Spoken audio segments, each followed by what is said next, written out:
Olá, pessoal, tudo bem? Sou o Dr. Carlos, aqui do podcast Pode Tratar, do Instituto Tratar. E hoje eu vou receber uma pessoa muito legal, não é da área da saúde, não é um colega médico, mas tem alguma relação com o direito médico, o direito do paciente, que é o nosso colega advogado, Dr. Luiz. Muito obrigado por ter aceitado participar do nosso podcast. Obrigado, Dr. Carlos. É um prazer estar aqui e é sempre legal a gente compartilhar, às vezes, as visões diferentes aí, principalmente na área médica, que tem tantos conflitos, tantas situações, às vezes a gente vê aí na justiça, no CRM, a gente sempre acompanha esse tipo de situação. Tá certo. Me fala uma coisa. Essas profissões tradicionais, né, médico, advogado, engenheiro, eu sempre gosto de perguntar para os meus colegas, assim como muita gente me pergunta. Você sempre quis ser advogado? Você tem alguém advogado na família? Como que foi a sua trajetória para chegar na faculdade de Direito desde a da época da escola, hein? Bom, eu tive 3 opções, na verdade. Eu morava na Baixada Santista, então eu tinha uma vontade de fazer oceanografia na época. Logicamente ia morrer de fome.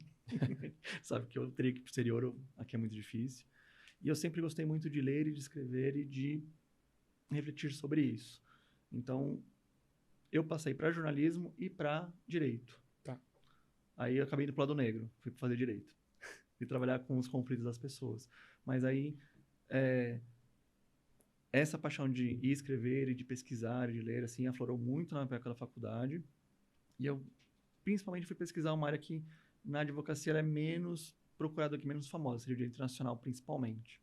E aí, hoje eu tenho direito internacional como uma base para poder entender todos os demais ramos do direito, assim, no nosso dia a dia, no empresarial, no civil, até em outras situações, às vezes. E deixa eu te perguntar, na medicina, por exemplo, você faz os 6 anos de faculdade, né? E só depois que você decide pela sua especialização, né? Então, no Sim. caso, eu fiz neurocirurgia, mas eu decido depois da faculdade. No direito, na faculdade, você já opta durante o curso para ter um curso mais direcionado, é isso? Na verdade, é um curso bem aberto. Você foca muito na questão de afinidade. Você começa...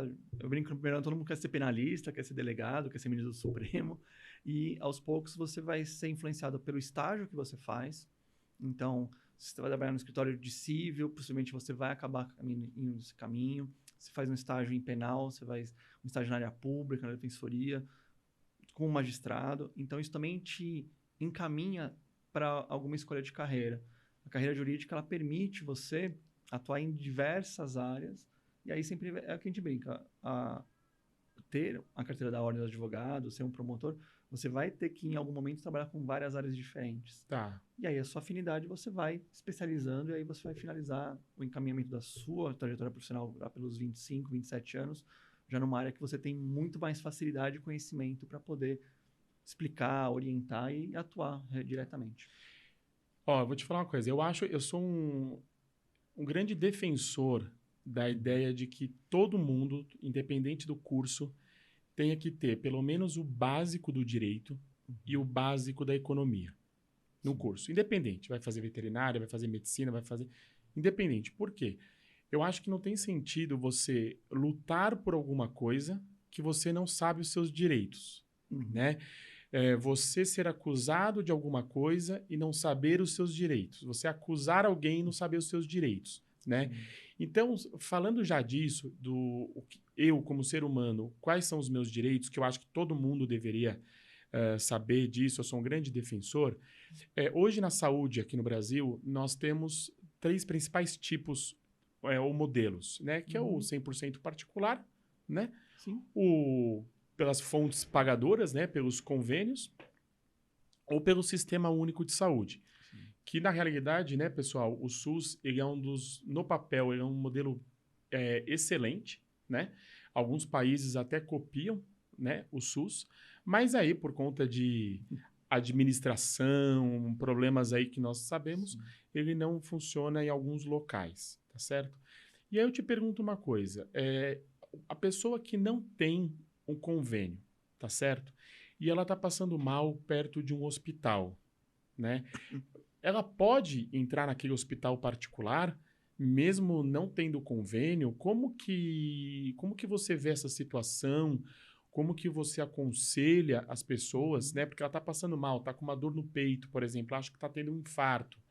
E ela não tem convênio, mas ela está a 500 metros de um hospital particular. Ela pode ser atendida nesse hospital? Esse é um grande questionamento, porque assim, até a própria ética médica, ela vai exigir que você tem que proteger a vida, independente de situações e fatos.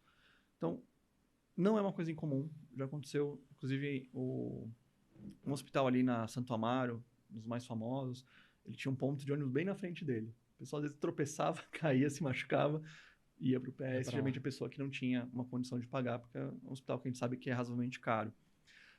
O que tem feito os hospitais? Eles não podem nunca recusar um atendimento. Hoje não pode mais pedir aquele calção. Antigamente era uma prática de alguns hospitais pedir um cheque Quer de pagar calção, antes, né? deixar lá Deixar um dinheiro. um cheque, enfim. Então essa prática também foi proibida. Mas ele fica nessa dúvida de como que ele atende, o que que ele faz, o que que ele pode encaminhar. Quais algumas soluções que os hospitais, principalmente esses que estão de um nível um pouquinho maior, eles acabaram fazendo. Eles podem até dar um atendimento inicial, emergencial, que eles vão, de repente, até assumir esse custo. Sabe, mais ou menos um custo de um PS inicial vai custar uma média para o hospital entre 200 a 400 reais. E aí ele pode encaminhar essa pessoa para um hospital público. Então ele pode convocar a ambulância, enfim, avisar um SAMU, ó, uma pessoa passou mal. Seria a mesma coisa que uma pessoa que passasse mal numa lanchonete. Entendi. A pessoa passou mal ali, ele tem um médico atendendo que consegue ver, tem algum médico presente, consegue fazer aquele socorro inicial. E aí qual que é o caminho? É pedir um SAMU e encaminhar para a rede pública, a rede do SUS. Então, se o hospital quiser tratar e fazer todo o atendimento, não é um problema. Ele possivelmente não vai receber esse valor, esse Tá. custo dele. Mas se ele der esse atendimento emergencial, que qualquer pessoa, depende, qualquer médico daria num lugar público, o encaminhamento depois qual que é? Ele encaminhar para a pessoa, se ela puder, ligar o SAMU, e aí ela vai para um hospital aí ou do convênio dela, Ou da rede pública. ou da rede pública. Isso pode Tá. acontecer. Se ela conseguir pagar, fala assim, eu consigo pagar, também aí o hospital pode dar um encaminhamento E normal. se ela fala assim, eu consigo pagar, aí termina todo o tratamento dela e ela fala, não vou pagar, não consigo pagar. Ou fala assim, eu vou pagar em 10 vezes, por exemplo. Aí, como se fosse um veículo, ou como se fosse algum bem maior. E ela não consegue pagar. O nome dela é protestado, o nome dela suja, como é que fica? Fica retido o documento, como Não. que faz? Nunca nenhuma empresa pode reter documentos de ninguém por dívida. O que o hospital vai fazer? Se ele aceitou ser tratado, ele assinou geralmente aquele contrato de prestação de serviços médicos, até porque tem toda a questão da responsabilidade, do uso, enfim. Ele vai assumir que tem uma dívida, porque no final ele tem que dizer se consumiu certos produtos médicos, farmacêuticos, etc. E aí o hospital vai fazer a cobrança. A cobrança à vista, normalmente. Mas aí, na relação pessoa com a empresa, hospital, aí cabe a negociação. Eu não consigo pagar tudo isso, mas eu consigo parcelar. Então, os hospitais eles não são tão rígidos nessa possibilidade. Ele consegue, até numa situação normal, que você vai fazer já uma coisa programada, você fala assim, olha, pagar tudo à vista eu não consigo, mas eu consigo pagar uma parte, consegue negociar, e aí o hospital consegue, às vezes, fazer aí um carnê, Entendi. um procedimento que lhe pague a prazo. Se não tiver nenhum tipo de acordo, aí os caminhos do hospital é o protesto, a negativação nos órgãos de proteção ao consumidor, enfim, Serasa, SPC, e aí a cobrança judicial, que também marca o nome da pessoa. Então ela vai ficar com a questão do protesto, com a questão do Serasa, com a questão depois do processo judicial, que também vai aparecer nos órgãos de proteção de crédito. Tá, perfeito. É bom saber isso, né? Porque nem todo mundo tem a possibilidade aí de pagar uma fonte pagadora, né? O convênio. Sim. E realmente, às vezes, pode passar aí por um susto e ficar procurando um serviço público, né? Uma outra coisa que hoje tem se falado muito, né, entre os médicos é o paciente gravar ou filmar a consulta médica, né? Já teve casos de colegas que entraram para examinar o paciente e o familiar estava com o celular gravando, né? E, sem permissão, sem pedir, mas aí o médico percebeu e aí teve uma conversa, né? Ou vai na consulta médica e simplesmente você vê que a pessoa está gravando, né? Claro que tem algumas pessoas que pedem, olha, eu não entendo muito os termos, eu sou uma pessoa que estou muito ansiosa, estou muito nervosa, posso gravar para mostrar para os meus familiares? Aí vai uma negociação entre ambas Sim. as partes, né? Mas essa de filmar escondido, doutor Uhum. Luiz, é permitido? Como que funciona? Aí, essa pergunta é muito boa porque ela tem dos dois lados. Também poderia perguntar, o médico pode gravar uma consulta com o paciente e vice-versa. Se tudo está muito informado e as partes concordam, ok. O que é importante, para a Lei Geral de Proteção de Dados, inclusive, qual a finalidade de ter essa gravação? Porque quando a gente mete com gravação, a gente mete ainda mais na área médica, você lida com o que a gente chama na lei de dados pessoais sensíveis. Você tem a parte biométrica, a imagem da pessoa, e as informações ali são muito íntimas. Ou seja, são informações que às vezes a pessoa não quer que nenhum familiar saiba. Uma doença, Uma por doença, exemplo? uma condição, né? Tá, Principalmente quem está fazendo, de repente, uma consulta psiquiátrica, tem uma situação lá que ela não quer expor, que ela quer tá, tratar, enfim. tá. Pode prejudicar o trabalho dela. Então, a primeira coisa, assim, saber a finalidade da gravação. Eu quero gravar para poder entender o que o senhor está me falando, eu quero, pelo paciente, eu digo. E o próprio médico pode falar assim, olha, as consultas são gravadas para eu poder depois fazer um, uma apurada, enfim, uma revisão do que eu estou te passando e informar o paciente que essa informação, a hora que ele quiser, ele pode apagar, ele pode ceder para o próprio paciente, ele pode, porque o dado também é do paciente. Então, se isso é muito transparente, essa finalidade ela é inequívoca, ela é transparente, ela é clara para o paciente e até para o médico que está sendo gravado, não tem problema. Quando você faz alguma coisa escondida, as duas partes acabam violando as leis. Tá. E a lei principal que a gente vai ter isso vai ser a Lei Geral de Proteção de Dados, que ela fala que toda pessoa, seja ela natural ou seja uma pessoa jurídica, quando ela coleta um dado pessoal de alguém, ela se torna um controlador de informações. E aí ela tem toda uma lista de obrigações legais que ela tem que cumprir. Então, a gente não sabe disso, mas se você começa a gravar uma pessoa sem o conhecimento dela, você já está infringindo uma legislação que pode te aplicar sanções, inclusive administrativas. Entendi.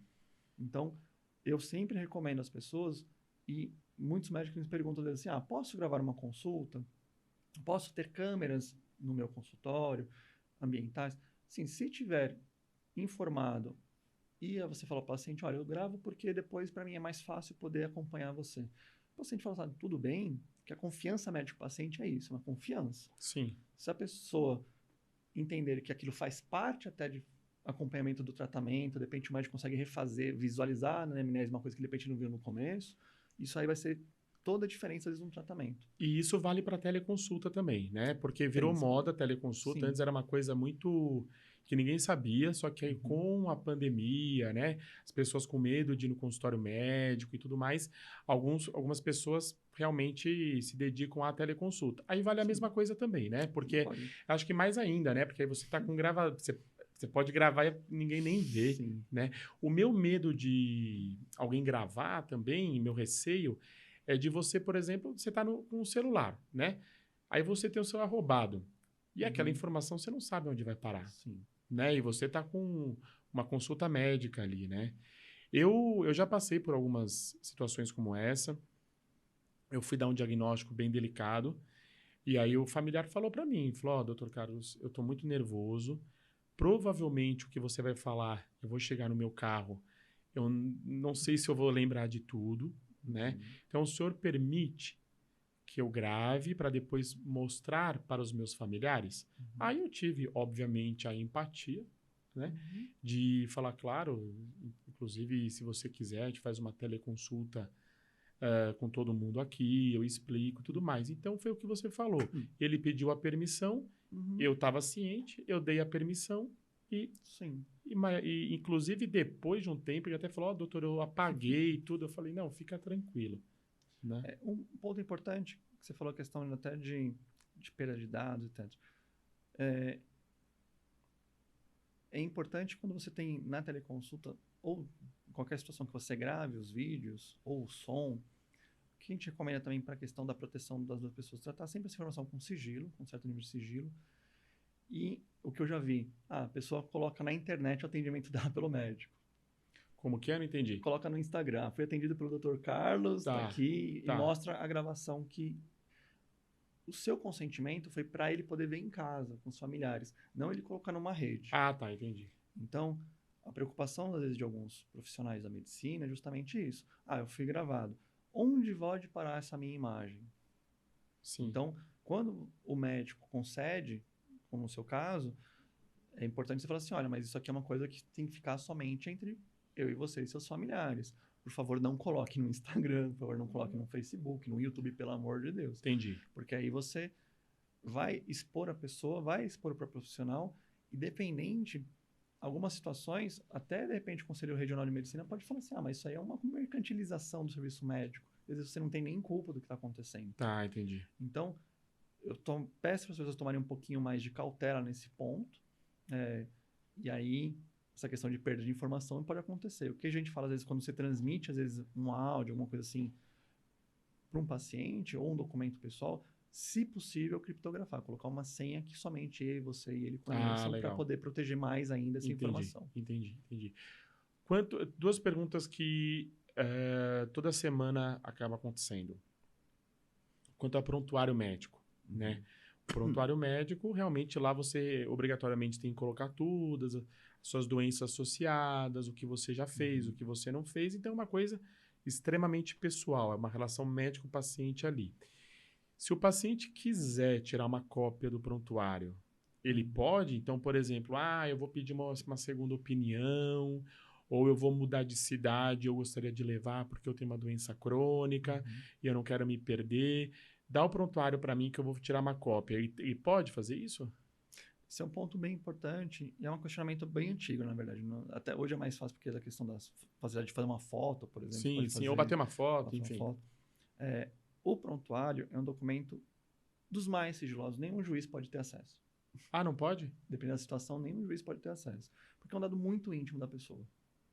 Então, assim, salvo se uma situação de risco de vida, uma coisa muito grave, um crime, aí o próprio juiz vai pesar isso o prontuário médico, que é diferente de registro de atendimento. Você registrar o atendimento assim, atendi o Luiz Felipe, uma dor de cabeça, é uma coisa. O prontuário médico ele vai ter vários detalhes importantes, a conversa que você teve pessoal com o paciente. Pela Lei Geral de Proteção de Dados, de novo, que é uma lei que hoje está aí atingindo todo mundo, ele tem de fazer a portabilidade de dados pessoais dele, inclusive os dados sensíveis. O prontuário se encaixaria nessa condição. Tá. Então, a forma de transmitir os dados, que pode, de repente, ser um ponto-chave para você definir isso. Você pode dizer assim, olha, eu não posso te entregar esse prontuário, porque se você perder, é uma exposição muito grave sua e minha. Mas, se você falar para qual profissional ou qual hospital que você está precisando, eu mando para ele, sem problema nenhum. Posso mandar a cópia, eu posso mandar o original. Então, você pode ter essa transferência, porque aí a comunicação está sempre entre médico e médico. É uma forma que, às vezes, eu recomendei uma situação para um hospital que ele teve esse questionamento de um paciente, porque ele também ia, acho que para o Nordeste, estava aqui em São Paulo, e falou assim, mas eu trato aqui há tanto tempo, não dá para vocês mandarem meu prontuário para lá? E ele até falou da lei, que alguém já falou para ele. E o hospital ficou meio assim, poxa, mas... E aí ele falou assim, qual hospital que você quer que... Ele falou assim, eu vou para o hospital tal. Então, já estou comunicando, já estou mandando digitalmente para aquele hospital, com uma criptografia, etc. Você chegando lá, já está lá. Se você precisar mandar para outro hospital lá, você pode pedir lá, eles também vão fazer a mesma coisa. Isso. Então, aí você resguardou o sigilo médico, você protegeu o paciente nos dados dele e você evitou que, por exemplo, esse paciente tivesse com esse prontuário andando por aí, de repente num avião, alguma coisa, ele esqueceu lá e alguém ia poder ver a vida médica que é o que você falou, é uma coisa extremamente íntima, né? Não tem informações que ele não quer nem que o familiar fique sabendo, né?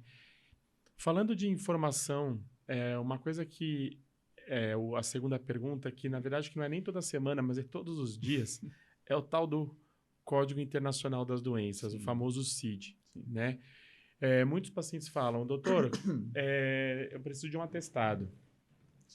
E aí, coloca o CID aí, porque senão o meu trabalho não vai aceitar. Mas eu não gostaria que colocasse.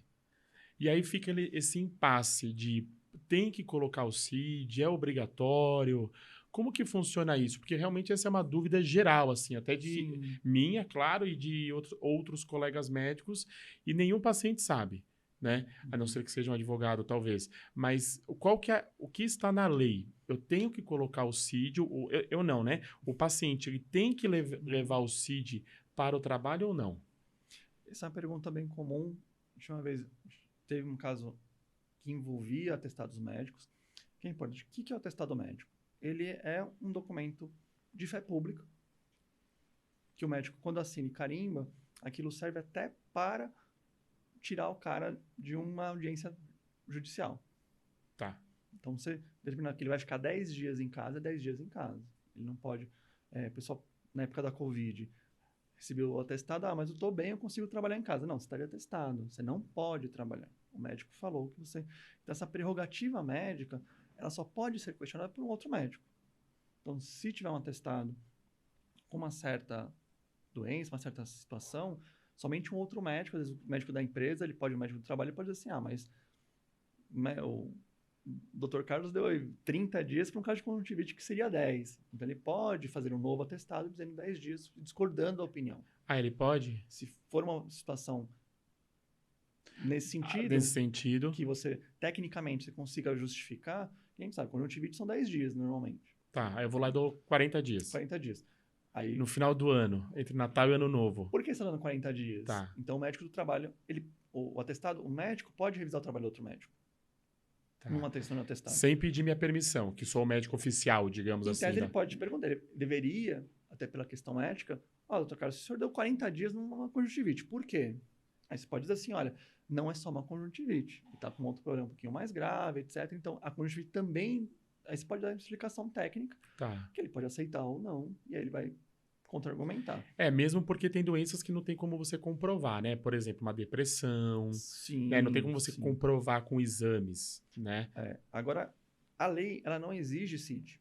Não exige. Não exige. Então, a lei, tanto a lei de trabalho, a CLT, quanto a própria lei que regula a questão de atestados, que tem uma lei, um decreto bem antigo, até um negócio mais... que diz que a validade dele, etc. Porque não existia CID na época. Que, para quem está nos vendo, sabe que é o Código Internacional de Doenças. Sim. As empresas pedem porque facilita cadastrar. Você consegue, por uma questão interna, você consegue analisar internamente o que está acontecendo com os seus empregados. Tem uma CID regular de pessoas com tendinite. Então, você consegue analisar. E a função do médico do trabalho da empresa é essa. Interessante ele poder analisar assim, poxa, eu tô com... Da minha equipe de 20, eu tô com 15 com tendinite. Vamos melhorar aí esse E todo mundo desses 15 trabalham com computador, por exemplo, o dia inteiro. Exato. Então, se não tiver o CID, uma empresa mais estruturada, ela pode dizer assim, qual que foi o afastamento? O afastamento foi comum, etc.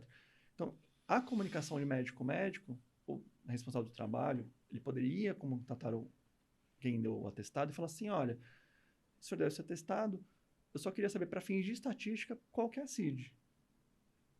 Mas ele não pode negar o atestado do paciente. Não pode. O atestado, ele tem fé do funcionário pública. dele. Não pode. Se você deu 5 dias sem CID, são 5 dias sem CID. Sem CID. Ele pode me ligar e falar, colega, tudo bem? Paciente, sei lá, né? Faltou 5 dias, estatística, o que está acontecendo? E aí, uma coisa que é interessante, os bons pagam pelos maus, porque tem tanto atestado falso por aí, que às vezes não ter o CID mostra já que tem alguma coisa errada. Então, é uma dica que eu dou para os médicos. Receber um telefone de um colega, ou da empresa, ou do RH de uma empresa, olha, eu recebi o atestado do Luiz Felipe. Ele foi aí, só quero saber se ele foi atendido e se esse atestado está ok. Não, ele foi atendido, que é uma informação que é extra prontuário. Eu dei o atestado de 5 dias, porque ele realmente precisa ficar 5 dias. Aí, bom... Eu não sou obrigado a falar também. Você não é obrigado a falar CID. Se for para o colega médico, aí você pode... Mas se eu quiser, eu não falo. Se eu não quiser falar. Sim, o paciente pediu para não revelar. E aí ele vai entender, então tá bom. Quem pode falar, não quero que fale para ninguém. Exato. Que é o que eu falei, prontuário, e o CID faz parte do prontuário, é um documento que é extremamente sigiloso. A intimidade da pessoa. Então, o que a gente recomenda? Sempre a comunicação médico-médico. A gente sabe que muita empresa nem tem médico do trabalho lá dentro, para poder ficar fazendo essas perguntas. É obrigatório ter? Normalmente não. Só empresas com maior estrutura, algumas situações, geralmente elas terceirizam isso. Tá. Então, Área pública, geralmente tem um médico interno. Fica alguém médico de trabalho que pode fazer esse tipo de atendimento. Mas depende muito da empresa, do perfil da empresa. Porque quando eu, inclusive, eu era CLT, que eu trabalhava como médico plantonista de um hospital, como neurocirurgião, antes de ser admitido, eu não comecei até passar pelo meu colega médico do trabalho, ele me examinar, ver se eu tinha alguma doença prévia. E quando eu saí, mesma coisa, para ver se teve alguma doença adquirida, porque tem isso também, né? Como a tendinite mesmo que você falou. Às vezes está todo mundo faltando por causa disso, né? Exato. Tá. E me fala uma coisa, ainda sobre o CID, tá? Hoje tem muito prontuário eletrônico, né? Eu mesmo uso no meu consultório, não uso mais o papel, é o eletrônico. Sim. E aí quando você imprime, já vem tanto a minha assinatura e acima da minha assinatura, a assinatura do paciente. Ou seja, que ele está permitindo que coloque o CID. Sim. Entendeu? De tanta dúvida que fica, se precisa ou não, acontece isso também. Você já viu esse tipo de prontuário? Já vi. Já vi. E tem algumas clínicas que ela na confecção de um atestado, ele já pede, você quer que informe ou não. Se você quer que informe, ele já pede a declaração da pessoa. Tá, legal. A gente estava até falando um pouco aqui antes de começar sobre os planos de saúde, né? E eu, como cirurgião, eu já vivi algumas vezes uma determinada situação, que é o seguinte. Eu faço a cirurgia hoje, o paciente X, e esse paciente vai precisar passar em retorno, fazer reabilitação. Então, eu vou acompanhar esse paciente por um tempo ainda que talvez bem importante. E aí, no meio do caminho, ou até mesmo 2 semanas depois, o paciente acaba sendo demitido e acaba perdendo o plano de saúde. Em média, eu não sei se tem plano por plano ou é uma lei única, quanto tempo que o paciente, né, ou cliente do convênio, ele pode usar aquele convênio depois da saída dele da empresa. Entendeu? Sim. Porque isso é importante, entendeu? Porque às vezes o paciente fala, poxa, eu não vou poder mais passar em você, porque o meu esposo, que eu era dependente, saiu do trabalho, não vou poder mais passar. Ah, mas faz quanto tempo? 1 semana. Então, muita gente não sabe, por isso que eu falei para você. Todo mundo deveria saber os seus direitos, entendeu? Ou pelo menos ter um acesso fácil a isso, né? Como que funciona isso, Luiz? Essa é uma questão mais contratual. Os planos, quando você faz esses contratos coletivos de empresa, eles já, normalmente, eles prevêem, mas não é uma coisa tão obrigatória. Normalmente, eles prevêem a possibilidade do empregado, do funcionário, ele se manter no plano, pagando o valor cheio, e conforme o tempo que ele tem de empresa. Então, você tem alguns anos, cada ano, de repente, dá 1, 2, 3 meses a mais que ele pode ficar aproveitando o preço beneficiado pelo convênio coletivo. Mas aí é uma questão de negociação entre a empresa e o plano de saúde. Tá. Então, tem empresas que permitem, enquanto você puder pagar do seu bolso, aí manda um boletim para sua casa, você vai usufruir com o nosso plano coletivo. Tá. Tem empresa que fala assim, olha, acabou, não tem acordo nenhum com o plano de saúde, boa sorte. Entendi. Você não tem uma obrigação de permanecer no plano. Porque os planos coletivos são diferentes dos planos individuais. Os planos individuais têm toda uma proteção da legislação, ele é mais caro, não pode ser cancelado do nada. Então, você não tem tem uma dificuldade para ter um cancelamento. No plano coletivo, desligou. Tá, entendi. Então, o que as empresas fazem é fazer contratos mais negociados, principalmente as maiores, que nesse caso fala assim, olha, conforme o ano tem tanto tempo de empregado trabalhando, se você quiser continuar pagando, você pode. Para o dependente vai ter um valor a mais. Então, é diferente quando você não tem que pagar nada. Então, você fala assim, olha, se eu tenho que pagar uma coisa, eu não quero mais o plano. Tá. Então, depende muito do paciente, do empregado e a relação que ele tem com a empresa e a relação que ela tem com o plano de saúde. Tá. E existe uma especialidade do direito que só cuida do médico ou não? Por exemplo, o penal, o trabalhista, porque a gente está falando tanto disso, e eu não sei se todo advogado entende com tanta profundidade que você entende. Claro que eu acho que os advogados, de uma forma geral, devem saber um pouquinho de cada área, claro, assim como o médico. Mas existe uma especialização dentro do direito médico? Existem algumas Ou especializações. existe a profissão direito médico? Desculpa. Hoje tem uma área de direito médico, tem alguns colegas que são especializados somente no atendimento da área médica, mas mesmo direito médico você vai ter várias áreas. Você vai ter a parte penal, você tem uma parte civil, você tem uma parte administrativa, você tem uma parte para o CRM. Então, e aí cada dessas situações tem uma especialização própria do trabalho que você vai ter. O advogado ele tem uma capacidade de se adaptar. Então, se você chegar, de repente, numa cidade menor, que às vezes não tem um profissional que é especializado, tão especializado assim, ele vai fazer o normal, que aprende no básico. Tá. Que nem, vamos dizer, um clínico geral. Ele consegue dar aquela visão geral, mas ele não é o especialista naquela área. Algumas faculdades, algumas universidades, hoje dão um curso de especialização em direito médico. Tá. Que aí você vai ter algumas pontuações sobre áreas que atingem muito a área médica. Eu vou te dar um exemplo. Eu dou aula de responsabilidade civil às vezes. Então, a responsabilidade civil ela tem uma parte focada nos profissionais autônomos. O trabalho médico, ele tem que ser deixado claro para o paciente que é uma atividade meio. Você não garante resultados. Você garante o melhor atendimento possível. Como médico. Como médico. Isso é uma coisa que você tocou no assunto muito bacana. Uhum. Né? O médico e o advogado, eu não sabia, ele é um meio. Ele é um meio, Ele não não pode garantir resultado. Então, aí que vem a primeira conversa prévia. Um médico, ele nunca pode prometer um resultado. Fala assim, olha, a gente vai fazer tudo possível para chegar nesse resultado. E aí que vem a responsabilidade civil do médico, por exemplo, que é uma área que se estuda muito. O médico ele agiu com imperícia, ele agiu com desídia, ele foi imprudente. Então você analisa. E geralmente um médico analisando um outro médico fala assim, não, o que o Carlos fez aqui é o que o livro de medicina fala. É a ciência. É a ciência, é o consenso científico. Ele deu o remédio que todo mundo dá. Se teve uma reação extra, de repente, você não tinha nem como saber que poderia dar isso, a sua atividade você fez o que estava previsto você fazer. É diferente de você garantir o resultado. Não, que a gente vê às vezes nem são médicos ficam vendendo coisas na internet de milagres. Faz isso que vai crescer cabelo, faz isso que você vai ficar mais potente sexualmente. A gente sabe que é mentira às vezes. Tanto que pensa assim, não, isso aqui nem é muito remédio, é um fitoterápico. Um negócio. Sim. Mas o médico mesmo, ele não deve prometer um resultado. Ele deve falar assim, olha, eu vou fazer o meu possível, nessa área eu sou muito bom, e eu acho que vai ter o resultado que você quer.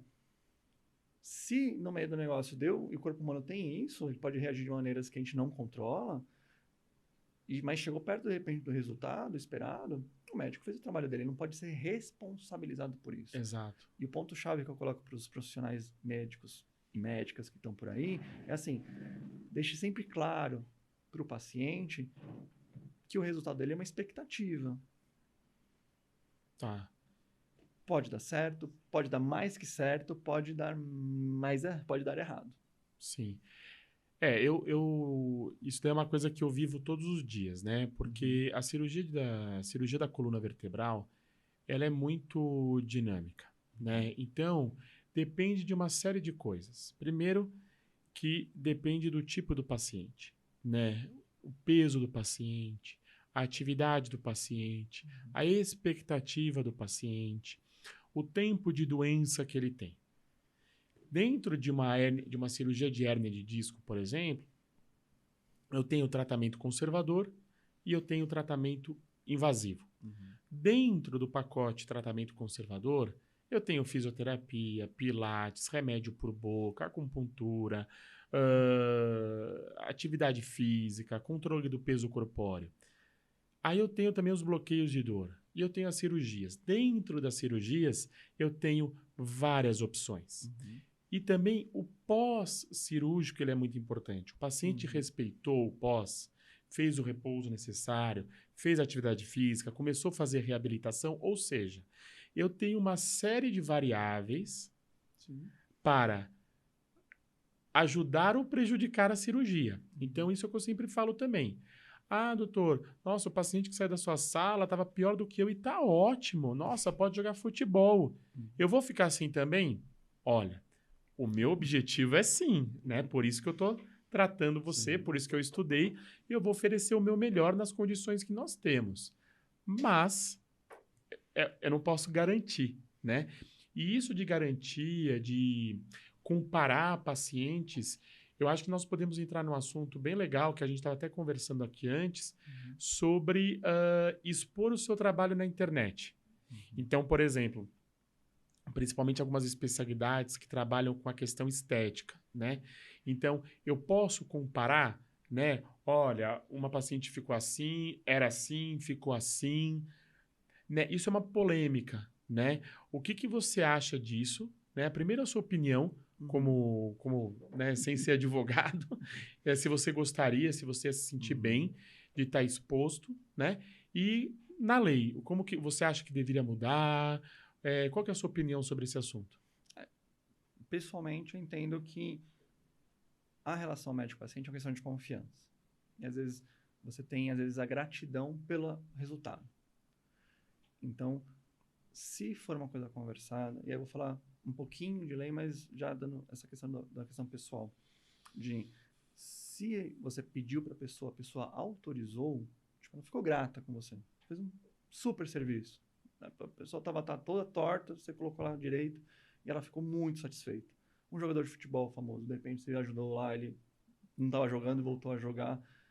Posso colocar a sua imagem? Então a primeira pergunta para a pessoa é essa. E aí eu sempre falo assim, hoje a pergunta tem que ser feita assim, posso usar a sua imagem para essa finalidade? Para promover e mostrar para as pessoas que pode Tem um resultado ter um legal? resultado Tá, legal? Se a pessoa falou sim, você já conseguiu fazer um tique aí na legislação de a pessoa ceder um dado pessoal para você usar nessa finalidade para incentivar outras pessoas a fazerem o procedimento. ela precisa assinar ou boca a boca tá bom? O consentimento, ele tem que ser comprovado. Tá Se bom, foi por um e-mail, se foi por uma gravação. tá bom, Eu sempre gosto de documentar. tá Então, bom. pode ser um e-mail, pode ser eu concordo lá do aplicativo, é um consentimento. Você pode fazer dessa maneira. Mas sempre tem esse consentimento. E um ponto importante, ele pode ser retirado pelo paciente. Ah, vi minha imagem lá e não gostei. Carlos, Tira. pode tirar minha imagem? Não achei que ficou legal, etc. Acho que também. Tá. Você tira. Alguém percebeu que sou eu, não sei. Exato. Então, você Tá. pode ter essa dupla situação. Um ponto importante que a lei também permite é você tornar anônimas certas informações. Se você conseguir tornar aquela imagem não identificável, não sei se é possível, de Sim, repente, é possível. só com uma parte da coluna, A parte do tratamento. a parte do tratamento for uma coisa que você não consegue identificar de nenhuma forma, uma tatuagem, uma marca de nascença, nada, a legislação permite você tornar anônimo aquilo lá. Para Tá. fins de pesquisa, para fins de estatística interna, para fins de repente, um acompanhamento. Então, aí você também pode fazer, inclusive até sem necessidade de uma autorização do próprio paciente. Tá bom. Agora vamos à questão CRM, que tem uma outra visão de esse antes e depois. O pessoal estava comentando até da questão do pessoal plástico que quer mostrar que ele vende a beleza, né? Ele vende como fica uma alteração de rosto, uma alteração de seios, enfim, lipos, tem várias situações. Como que ele pode, de repente, mostrar isso? Não identificando as pessoas. De repente, o CRM poderia criar uma regra para você deixar isso de uma maneira mais anônima ou deixar com autorização expressa do paciente, você pode utilizar isso. Ah, eu quero colocar um paciente mais famoso ou menos famoso. Como é que é esse nível de exposição? Então, essa discussão poderia sim ter dentro do meio médico, da questão ética, de como você vai fazer essa propaganda. E aí eu posso falar um pouquinho da advocacia, que a gente tem muita semelhança na questão da mercantilização da advocacia e da medicina. Você não pode ter isso. Então, eu ganhei um super processo. O que eu posso publicar na internet sobre esse processo? Então, na advocacia também tem um Também pouco tem? disso. Você também não pode sair divulgando a sentença que você ganhou, etc. Você pode, às vezes, comentar quando perguntaram assim, mas eu tive um caso parecido, etc. Você não pode dar detalhes também do processo. Mas você pode falar assim, a cada 10 eu ganho 9, por exemplo, uma propaganda sua. Você pode? Na propaganda, não. Você não pode fazer nenhum tipo de mercantilização. Mas você pode dizer que você tem tido muito sucesso em certas teses. Entendi. Então, mas você não, da mesma maneira que a medicina, você tem essa proibição ética de mercantilizar o trabalho. que na escolha legal das profissões nossas foi de confiança. Tá. Foi uma questão, é o boca a boca, é a questão um indicando o outro. O paciente vai lá e indica, vai no Dr. Carlos que eu sei que ele vai te tratar bem, lá aceita o convênio que você tem. Então, você tem essa Tá, informação. esse tipo de... E você tem países que nem os Estados Unidos, você pode colocar um outdoor. Tratamos a sua coluna. E coloca a foto do médico e o código dele. Tá. Então, são visões, são ideias diferentes para as profissões. Então, Entendi. o Brasil, eu entendo que a gente poderia avançar e tornar as profissões médicas, nós autônomos mais profissionais liberais, ter assim, uma certa mercantilização. Uma renovação, talvez, aí Não ser algo tão predatório, que de repente as grandes clínicas poderiam, de repente, engolir os pequenos, mas permitir que, de repente, todo mundo tivesse um certo nível de o que eu posso vender, me expor como uma mercantilização na internet sem violar a questão ética. Sabe que esse negócio de ter acesso muito fácil, até quando eu falei com alguns colegas médicos que nós iremos conversar hoje, ele pediu até para te perguntar. Antigamente, quando não tinha celular, o paciente não tinha o telefone da casa do médico. Aliás, quase ninguém ligava para a casa de ninguém após as 21 horas, né? Assim, era falta de educação, né? Hoje você manda uma mensagem pelo aplicativo e você vê a pessoa online e você vê que ela viu e você percebe que ela não te respondeu, né? E hoje é muito comum os pacientes terem o telefone do médico, né? Todos os meus pacientes têm os meus contatos, né? O que você me explica, me fala sobre o paciente mandar uma mensagem, não é ligar, e você está no domingo, está no sábado, não é uma urgência, mas o paciente está com uma dúvida, ou ele quer mostrar o resultado de um exame. Doutor, isso aqui está normal? E você, às vezes, nem sinal tem, você está viajando, tudo. Como lidar com essa situação de responder pelo aplicativo? Né? Porque, por exemplo, eu tenho, quando eu entro de férias, ou eu sei que eu vou viajar para um lugar que o sinal é muito ruim, eu deixo uma mensagem automática. Se for urgente, ligar. Se não, ligar para a secretária ou ir no pronto-socorro mais próximo. Porque, às vezes, de fato, eu estou sem sinal, né? Como que funciona pela lei essa história de um paciente não ter acesso a você de forma imediata pelo WhatsApp por conta de um problema desse? É um ponto legal. O Código de Ética Médica, também a legislação, ele determina que um médico não é obrigado a atender ninguém. Não? Não é obrigado a atender um paciente. Tá. Ele tem a consciência dele de falar assim, não, isso aqui eu não quero atender. Tá. Sem justificativa. Ele pode falar assim, olha, se não for uma emergência, que aí ele tem a obrigação. Claro. Ele pode olhar assim, puxa, seu caso, não me sinto confortável de te atender. Você tem... Profissionais liberais têm isso, você pode ter essa recusa. Então, baseado nisso, você pode não atender alguém no seu horário de repouso. Se não for uma emergência, a pessoa quer mandar uma foto do pé dela que tá meio torto. É uma emergência? É o que você falou. Assim, liga para a secretária, procura um PS se você sentir alguma coisa mais. Mas tem a liberdade de atender. Só que aí você também tem a liberdade de cobrar esse atendimento. Eu posso? Se tem uma consulta, você tarifa por hora de atendimento. Hora não fracionada, vamos colocar assim. Tá, se atendeu uma hora, se atendeu meia hora, você vai pagar uma hora de atendimento pro médico. Tá. Essa conversa a gente teve com um médico que é muito famoso, tá na televisão, etc. E ele brincava na clínica dele. Meu telefone é esse. Se você precisar de alguma coisa, ligue na minha clínica.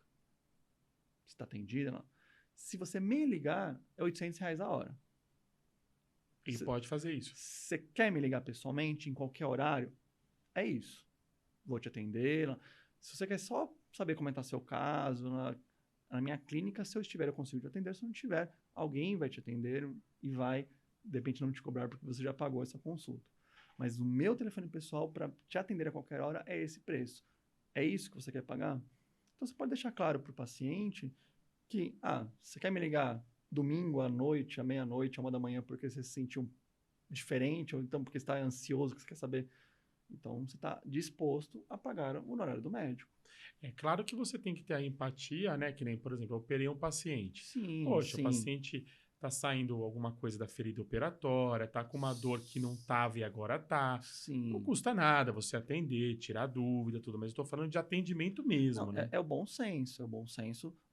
Infelizmente, Prevalece. infelizmente nos mundos de WhatsApp, do mundo de aplicativos hoje, o bom senso ele sumiu um pouquinho da pessoa tá lá, às vezes, no restaurante e sentir uma pequena dor que o médico responde o WhatsApp dele.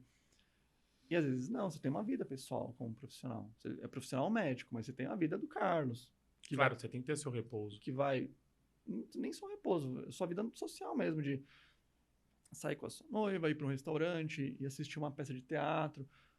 É o que eu falei, se não for uma emergência médica, eu falo assim, olha, eu tô passando muito mal, eu acabei de... Aí você... Não, Ok. aí ok. Ah, não, tô só sentindo... eu queria só entender esse exame aqui. Tá sentindo mal? Não, só quero entender porque tá aqui o negócio... O que torna até perigoso, né? Porque Uhum. você olhar o exame, Não quer dizer nada. ele não quer dizer nada, ele é uma Exato, parte. A mesma coisa que eu falo exato. assim, doutor Luiz, tudo bem? Ó, estão me processando, viu? Porque eu Uhum. falei mal aqui de uma pessoa. Não dá pra O que saber, você né? falou mal, né? É, Em que situação? Então, assim, sim. é o que eu sempre falo, o tratamento, pelo menos o paciente só sai da minha sala com tratamento depois que eu entender todos os seus exames. Uhum. Aliás, vou começar pelo começo, literalmente. Saber toda a sua história, saber todo o seu exame físico e saber todos os seus exames. Aí eu posso propor o tratamento. Sim, Porque às vezes você olha um exame alterado que não significa nada. Ele isolado não significa nada, sim. né? Ah, uma falta de vitamina. Ah, você tá bem? Tô, mas é que... Você entendeu? Agora, é um idoso, né? Uhum. Desnutrido, tudo. Então, isso é Que o complicado. santo Google, ele é um problema para medicina. Eu acho que até para direito também ele, mas para medicina é o pior bicho que tem é o santo Google. Que a pessoa vê lá os sintomas, coloca, eu vou morrer, eu vou morrer. É. E na verdade ele tá bem, não vai morrer, ele tá... Então, as pessoas, elas, acho que o nível de ansiedade que a gente vive na atualidade, ela leva as pessoas a quererem ter respostas muito rápidas, Sim, respostas imediatas, para não dizer muito rápidas. É, e esse imediatismo gera um problema. sim. E, e aí vem a questão do bom senso, de você está me ligando para saber de um exame, por quê? E aí, o que esse médico fez? Ele falou assim, você quer me ligar pessoalmente às 10 da noite do domingo? Tudo bem, mas eu vou te fracionar esse pagamento. O que você falou da ansiedade, eu acho que é bem isso, viu? Porque hoje nós estamos vivendo numa sociedade Ansioso. ansiosa, né? Porque você tem informação muito rápida hoje e você exige uma resposta muito rápida. Foi o que eu te falei, antigamente você não ligava na casa das pessoas, né? Era falta de educação, a não ser que alguém tinha alguma coisa ruim tivesse acontecido e você Uhum. precisava avisar.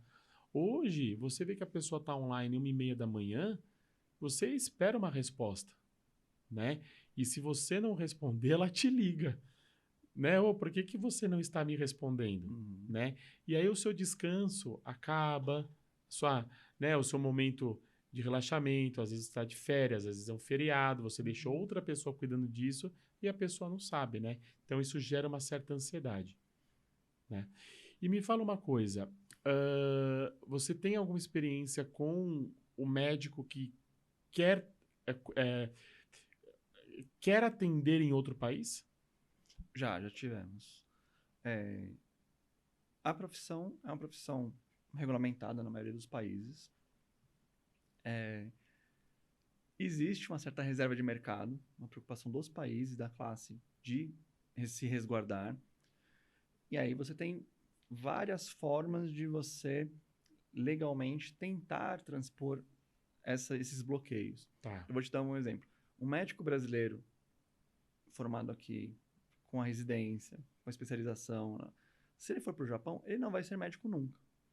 verdade. Por quê? Porque o nosso ensino normal, até o começo da faculdade, não vou me lembrar exatamente se são 7 ou 8 anos. O quê? O ensino normal, do médio, Ah, do tá, tá, fundamental tá, tá. médio. No Japão tem 9. Então, se você não tiver os 9 anos, você não pode nem continuar para pedir Sim, uma equivalência. Então, a legislação lá criou uma forma de acrescentar esse ensino médio e ensino fundamental e impede que o médico vá validar o seu diploma e poder trabalhar no exterior, lá no Japão. O Brasil, ele tem algumas regras. Ele tem a questão do valida. Então, se você estudou lá fora ou é estrangeiro estudou no Brasil, você consegue validar os seus diplomas e aí você pode exercer. Mas aí existe uma validação pública do governo para Tá. ter isso. Então, ele vai verificar se você tem realmente a formação, faz uma prova, enfim, tem um procedimento. E aí cada país vai ter a sua atuação. O que eu falo, nunca exerça num outro país sem autorização. Teve um caso de um brasileiro, um médico brasileiro aqui, que ele estava prestando serviços lá em Portugal, por exemplo, mesmo em telemedicina. E aí ele foi denunciado aqui, Sem ter a permissão lá. sem ter a permissão lá. Tá. Então ele teve que denunciar lá e aqui. Então ele se prejudicou duplamente. Porque lá em Portugal ele vendia o serviço, ele fazia a mercantilização que lá era permitida. Então ele tomou do CRM aqui e tomou do Conselho Entendi. Português lá por não estar exercendo de maneira regular a medicina. Então, o que eu recomendo, sempre procure quais são as regras locais para você trabalhar. Advocacia. Eu sei que nos Estados Unidos, se eu quiser advogar lá, eu tenho que fazer um LLM, que seria uma especialização. Em alguns estados eu consigo me capacitar para fazer a prova da advocacia lá. Entendi. Então eu tenho que ter uma formação lá e fazer uma prova e passar na prova. Aí eu posso ser considerado um advogado lá. Portugal tem um convênio já com o Brasil. Eu consigo me filiar na área dos advogados. Você tem? Não tenho, mas eu posso. Você consegue fazer. E se você está em Portugal, você pode advogar na Europa toda, por causa da lei da União Europeia. Da União Europeia, tá. Então, tem situações que você consegue, mas tem que procurar antes ver, porque são profissões muito específicas, que têm regras muito próprias e tem reserva de mercado mesmo. Da mesma maneira que a gente não quer que venham muitos profissionais para cá, que a gente não sabe, às vezes, qual foi a formação que eles tiveram lá fora, a gente também não quer, os outros países também não querem que chegue lá um monte de brasileiro que, não sei direito, o que é residência? De repente não tem residência lá. Exato, exato. Então, legal. Mas eu já vi excessos. Eu vi uma médica alemã, que ela fez aqui no Brasil, ela fez um mestrado e doutorado na Federal, aqui de São Paulo, e ela teve tanta dificuldade de revalidar o diploma dela que ela desistiu, abriu um hotel. É mesmo? Ela desistiu de revalidar aqui. Ela desistiu de revalidar. Entendi. Ela falou assim, não, vou ser mais feliz sendo dona de hotel. Por quê? Criaram tanto... É a época que não tinha revalida ainda. Sim. Criaram tanta dificuldade para ela, quando ela chegou para mim, eu falei assim, olha, eu consegui ver, precisava para fazer a revalidação, a tradução, ela falou assim, de novo, não vou fazer mais isso, doutor, desculpa. Eu vou ficar aqui pé na areia, prefiro ser dono de hotel, da minha pousada do que... Ela era oftalmo, ela fez até o doutorado em oftalmo. Legal. Bom, você viu que mesmo no meio médico tem várias dúvidas aí legais, por isso a importância. Eu volto a dizer a importância de você saber dos seus direitos. Luiz, nós estamos chegando no nosso final aqui. Antes das últimas palavras, se você puder falar para o pessoal a sua página no Insta, quem quiser te seguir, se você dá dicas de direito, se você aceita receber direct para poder ajudar de alguma forma dentro da lei, claro. Acho que é o seu momento aí para falar o seu Insta. Não, meu Insta ele é razoavelmente fácil, ele é prof, de professor, _ LP, que o meu Luiz Felipe é diferente, é Luiz Felipe com PH, _ Oliveira.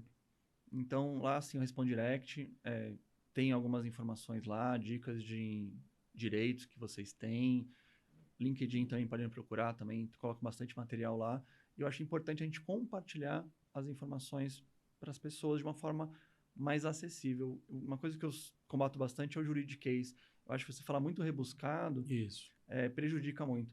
Eu brinco muito assim, minha querida mãe falava assim, sempre escreva alguma coisa como se estivesse escrevendo para mim, para sua mãe. Escreva alguma coisa como se estivesse... uma linguagem simples, que você consiga fazer que a pessoa está com aquele problema naquela hora. Então, eu tento fazer dessa forma. Eu faço isso com a medicina também, por isso que eu gostei dessa ideia do podcast, justamente para levar a informação de forma mais fácil. E aqui é um costume que eu tenho de perguntar, é que eu falo que as pessoas, o que elas querem no final é ser feliz, né? Viver uma vida feliz, né? Olhar para trás e falar, poxa, tive uma vida feliz. E a pergunta que eu sempre faço para os colegas é para você, né? Na sua opinião, o que é felicidade? Primeiro, eu gostei muito da pergunta, porque no meu primeiro ano de faculdade, quando o professor Felicini, que era o ser humano dos outros animais, ele falou uma definição grega, que o ser humano é o ser em busca da felicidade. E aí vem essa pergunta, mas o que é ser feliz? Para mim, ser feliz é nós aceitarmos as nossas escolhas e lutar por novas escolhas melhores. Eu acho que quem sofre muito por escolhas que fez no passado, ela se renega um pouco como pessoa. Assim, escolhi ficar solteiro ou casar? Escolhi casar. Então, seja feliz com a escolha que você fez. E se você não está mais feliz, porque a dinâmica da vida essa, as coisas podem mudar em certos momentos, é você fazer uma nova escolha e buscar uma nova felicidade. Então, eu tenho para mim isso. Eu brinco que eu já fiz na área do direito, já trabalhei no governo, já trabalhei no escritório, já trabalhei em empresa, e eu fui feliz em todas as minhas escolhas. Eu acho que cada vez a gente teve um aprendizado e você, seja profissionalmente ou seja pessoalmente, seja feliz com as escolhas que a gente fez. Muito bom. Boa reflexão. Bom, pessoal, esse foi mais um episódio do Pode Tratar. Conversei aqui com o Dr. Luiz Felipe, muito obrigado por ter vindo, muito legal o papo, acho que deixou muito claro sobre uma pequena parte da lei médica e dos pacientes. E na próxima semana vai ter mais um episódio e eu desejo a você saúde e felicidade. Um forte abraço, pessoal.